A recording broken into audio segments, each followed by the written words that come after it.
বন্ধুরা, পুতুলের ঘর চ্যানেলে সবাইকে স্বাগত জানাই। আজকে দেখুন আমি সেই আবাদি মাছ, বেগুন, ধনেপাতা, পেঁয়াজ, টমেটো নিয়ে চলে এসেছি। মশলা নিয়ে নিয়েছি সব রকম, শুধু জিরের গুঁড়ো ধনের গুঁড়ো বাদ।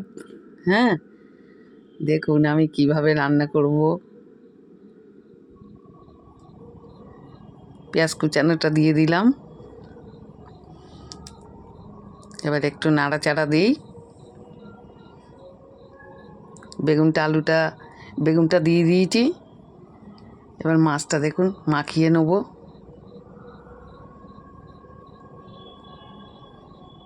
রসুন দিয়েছি, পেঁয়াজ দিয়েছি, কাঁচা লঙ্কা চিড়ে দিয়েছি, সরষের তেল দিলাম, কাঁচা লঙ্কার গুঁড়ো দিয়েছি সামান্য, কাঁচা লঙ্কাও দিয়েছি, হলুদ দিয়েছি। আমার বেগুনটা ভাজা হয়ে যাচ্ছে।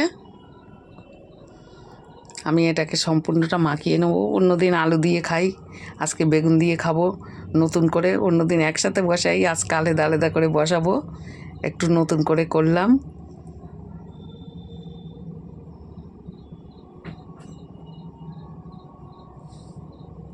এবার দেখুন এটা আমি দিয়ে দেবো।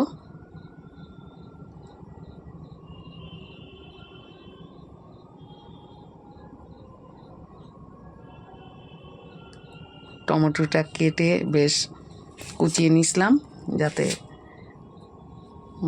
মাছের সাথে মিশে যায়।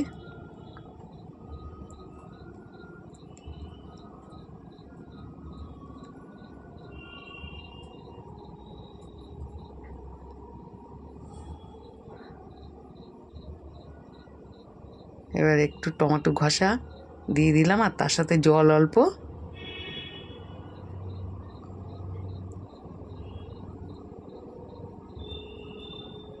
এবার একটু নাড়াচাড়া দেবো, এবার একটু ঢেকে দেবো, জল আর বেশি দেবো না।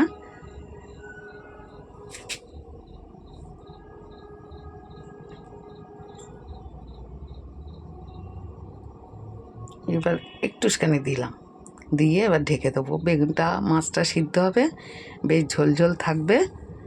নামিয়ে নেব।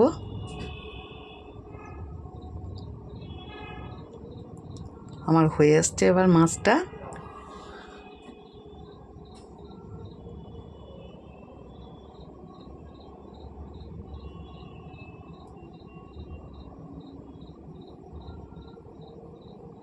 আর একটু ধনে পাতা দিয়ে দেবো, আবার পরেও দেবো একটু।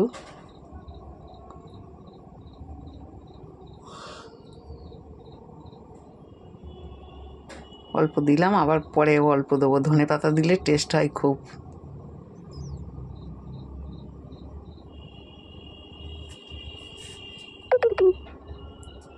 বেটে দিলে বেশি ভালো হতো, তার বাটলাম না।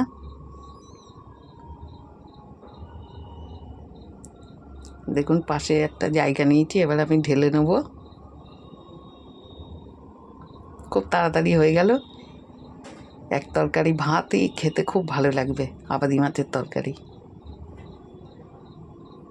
আপনারা বাড়িতে এমন করে খেয়ে দেখবেন, খুব ভালো লাগবে। আবার একটু ধনেপাতা দিচ্ছি।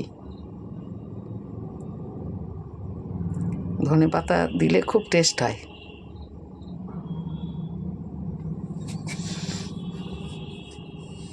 তাহলে রাখলাম, টাটা।